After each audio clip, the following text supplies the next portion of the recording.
Assalamualaikum warahmatullahi wabarakatuh. Selamat pagi Sobat Patah. Kembali bersama saya di acara Ngopi CT, Ngobrol Pagi, Cerita Hukum dan Edukasi. Pada kesempatan kali ini, Ngopi CT kehadiran tamu yang sangat berpengalaman, yaitu Ibu Munadiro. Selamat pagi Ibu. Selamat pagi masyarakat. Sehat Ibu? Alhamdulillah. Alhamdulillah. Baik Sobat Patah, kali ini kita bersama Ibu Munadiro akan membahas tentang cerai gugat Ibu ya. Cerai gugat yang jangan membahas, ngobrol pemirsa. Jadi kita akan ngobrol terkait dengan gugatan cerai yang diajukan oleh istri beserta dengan nafkah yang mungkin nantinya bisa diajukan. Tapi seperti apa nanti Ibu Munadiro sendiri akan menjelaskan. Baik Ibu Munadiro ini sudah sangat berpengalaman lah Sobat Patah untuk membahas masalah mohon maaf Bu,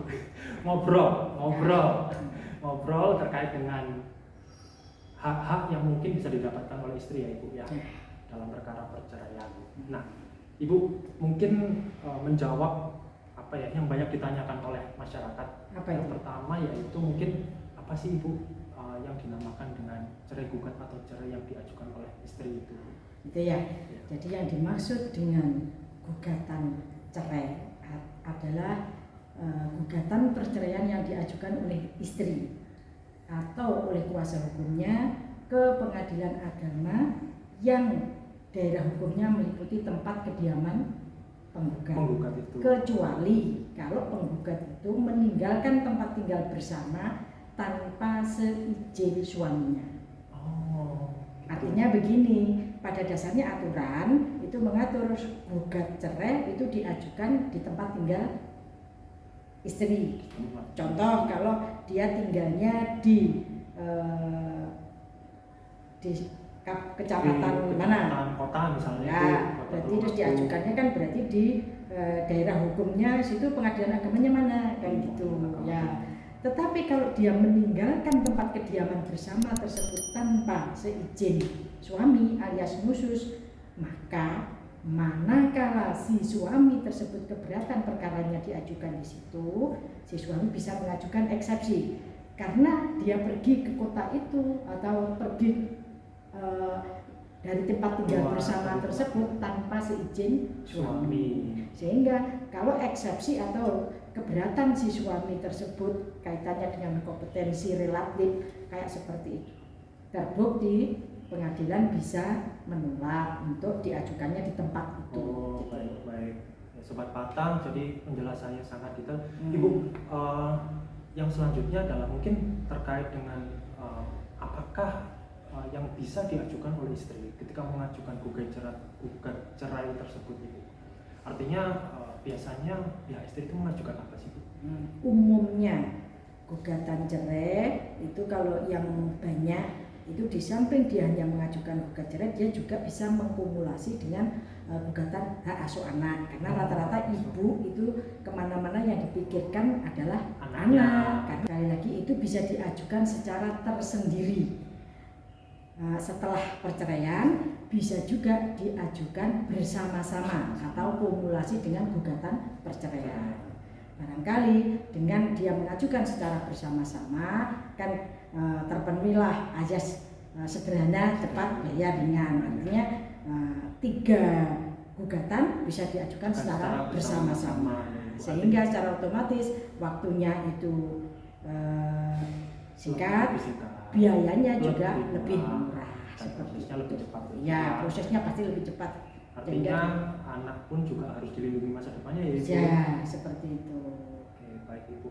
Selain terkait dengan gugatan untuk hak asuh anak dan juga nafkah anak ke depannya, apakah istri ini boleh Ibu meminta misalnya dia tidak dinafkahi selama berapa bulan sebelum dia berpisah ranjang gitu Ibu ya dengan suaminya? Ingat, ini berpisah ranjang atau berpisah tempat tinggal? Mungkin berpisah tidak dinafkahi lagi Ibu mungkin ya. Ya. Terus lanjut. Apakah si istri itu berhak gitu Ibu menuntut misalnya dia tidak dinafkahi secara uang ya Bu ya, artinya mungkin nafkah idah, nafkah mut'ah dan juga nafkah madiahnya itu apakah si istri itu berhak Ibu? Berhak. Jadi tapi harus dipilah begini masyarakat ya. Kalau namanya nafkah itu kan kewajiban bagi suami. Nah, sementara berarti haknya istri ya nafkah itu, kewajibannya suami untuk memberi nafkah. Kalau kewajiban suami untuk memberi nafkah tidak dilaksanakan, berarti karena itu hak istri, di sini istri bisa mengajukan atau menuntut haknya tersebut. Nah, nafkah yang seharusnya dibayar kok belum diberikan oleh si suami, maka di sini si istri mengajukan nafkah yang seharusnya sudah dibayar yang lalu-lalu itu, namanya kalau di bahasa hukum di pengadilan agama nafkah madiyah, nafkah berhutang. Jadi selama berapa bulan sih dia tidak diberi nafkah, di situ dia bisa menuntut. Demikian juga karena istri itu setelah bercerai dia itu ada masa tunggu, di mana selama 3 bulan dia itu tidak boleh menikah lagi dengan pria lain, walaupun pria itu memang yang diidam-idamkan atau yang disenangi. Berarti sudah memiliki calon lah itu ya. Nah, itu tetap harus menunggu 3 bulan. Makanya selama 3 bulan itu si suami tetap berkewajiban memberikan nafkah iddah, namanya nafkah selama masa tunggu. Sementara haknya si suami manakala selama masa iddah itu dia masih ingin kembali, nah, dia berhak untuk rujuk kembali, tentunya manakala si suami istri kedua belah pihak sama-sama masih mau. Ya kalau tidak mau namanya kan bertepuk sebelah tangan, tidak mungkin dia rujuk kan seperti itu. Karena bertepuk sebelah tangan tentunya kan berarti tidak mungkin untuk rujuk. Nah, seperti itu. Namun demikian itu tetap harus dilalui. Kalau toh memang sama-sama masih ingin, ya bisa rujuk kembali. Makanya kewajiban suami memberikan nafkah iddah, haknya istri yang menerima nafkah iddah tersebut, sehingga kalau memang dia mau nuntut bisa masih saja. bisa ya Bu. Ya, itu. Dan itu diatur di Permen nomor 3 ya Bu ya, kalau nggak salah tahun 2017, dan ya. juga surat edaran Mahkamah Agung nomor 3 juga tahun 2018 ya. Seperti itu. Jadi tentunya juga nafkah itu diukur berdasarkan kapasitas Ibu ya, dari si suami itu sendiri. Artinya berapa mungkin penghasilannya itu ya. Didasarkan kepada kemampuan si suami dan kelayakan atau kepatutan sebagaimana biasanya dia memberi. Ya, memberi untuk keluarga tersebut layaknya berapa? Kan setiap keluarga kan tentunya berbeda masukannya, juga berbeda kelayakannya. Seperti itu. Tadi kan ada 3, nafkah madiyah, nafkah iddah, masih ada 1. Oh iya. Bukan nafkah tapi masyarakat namanya, bukan nafkah mut'ah, akan tetapi mut'ah. Hanya mut'ah ya. Ya. Yang nafkah itu hanya 2, iddah sama nafkah madiyah, atau kalau yang tadi pertama nafkahan. Tapi kalau mut'ah itu bukan ada nafkah, akan tetapi apa bahasanya bebungah atau pedot tresno atau ya apa ya, kenang-kenangan seperti itulah. Bahasanya mut'ah, bahasa Arab Bu. Tapi dicampur dengan bahasa Jawa ya Bu supaya lebih gampang. Ya biar orang paham. Biar orang gitu.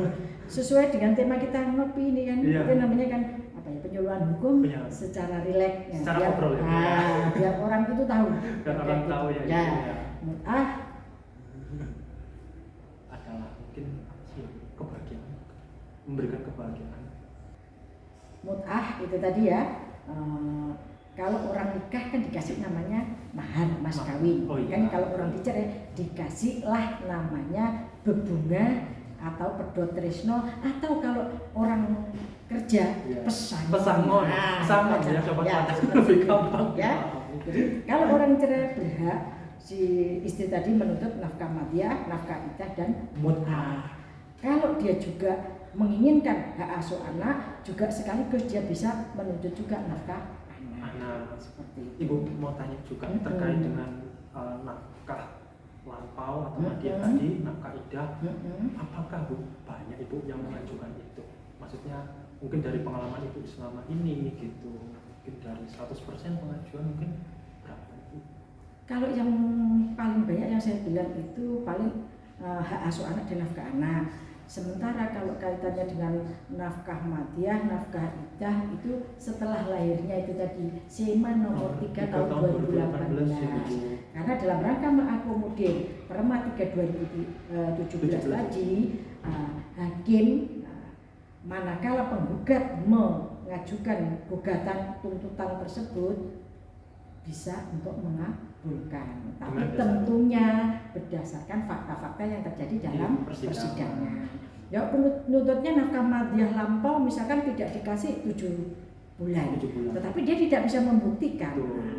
Ya, mana bisa jadi kasih. Jadi bahasa dapat hukum tersebut bisa, artinya ada bahasanya sudah kebuka pintu untuk mengajukan. Ada.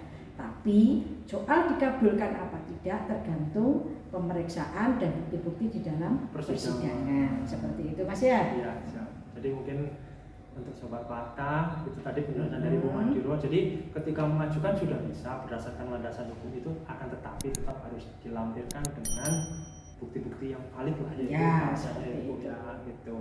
Jadi juga disesuaikan dengan pendapatan suami dan juga kapasitas keluarga itu ya Ibu. Kemampuan dan kepatutan. Sobat Patah. Jadi mungkin ini Bu proporsinya karena tidak besar dan memang baru diimplementasikan ya Ibu berdasarkan yang SMA nomor 3 itu di 2018, jadi memang belum banyak gitu kan, dan memang selama ini yang banyak pasti karena ibu ini biasanya ikatannya lebih ke anak ya Bu, yang penting anaknya dulu misalnya mungkin terjamin ya Ibu ya masa depannya Ibu. Gini Mas, sebetulnya aturan hukum di Undang-Undang Nomor 7 Tahun 89 itu untuk khusus cerai gugat di pasal 78 itu sudah boleh.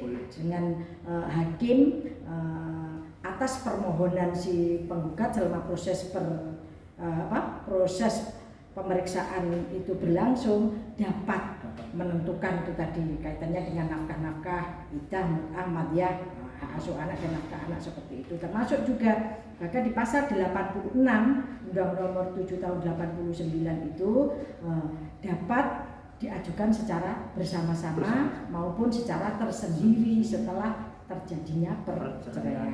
Karena bisa jadi orang itu yang penting cerai aja dulu. Soal asesur DLL kaitannya hak asuh anak, nafkah anak, apalagi kaitannya nafkah iddah, diajukan nanti secara tersendiri seperti itu. Jadi lain halnya kalau cerai talak yang diajukan oleh suami. Itu di situ istri bisa mengajukan rekonvensi gugat balik. Karena yang punya hak talak adalah suami. Hak bisa digunakan kalau kewajiban sudah dipenuhi. Lah itu hak istri itu yang harus dipenuhi. Lah sementara ini loh gugatan cerai yang ngajukan si istri. Sementara diajukannya gugatan cerai si istri kepada suami dengan alasan misalkan si suami tidak mampu memberikan nafkah lahir dan batin. Lahir karena tidak kerja, batin dia fisiknya enggak mumpuni atau cacat. Yang kayak seperti ini apa logis kalau dia itu menuntut yang seperti itu gitu loh ya. Makanya tapi dengan adanya SEMA 3 nomor 8A 2018 itu bisa mengakomodir Perma nomor 3 2017 itu akhirnya kita bergeraklah rata-rata walaupun itu first take sering kita mengabulkan yang seperti itu tentunya yaitu tadi berdasarkan kemampuan dan kepatutan, tidak bahasanya tidak kita gebiah-uyah langsung kita kasih, enggak. Contoh kalau dia kerjanya mapan pakai puasa dan yang salah bukan istri yang kayak seperti melayang kita berbagi seperti itu ya. Kepatutan itu tadi Sobat Patah ya. Mungkin kita sudah di penghujung acara ngobrol pada pagi hari ini. Terima kasih Sobat Patah sudah melihat acara yang luar biasa ya Bu. Pagi hari ini mungkin nanti akan banyak sesi-sesi selanjutnya ya Bu. Tetap lihat YouTube kita di PA Tulungagung. Baik, mungkin terima kasih banyak yang berikutnya Sobat Patah. Baik, mungkin itu saja Ibu, kita sambung di kesempatan berikutnya. Sobat Patah, terima kasih. Mungkin cukup sekian ngobrol pagi kali ini bersama dengan Ibu Munadiro.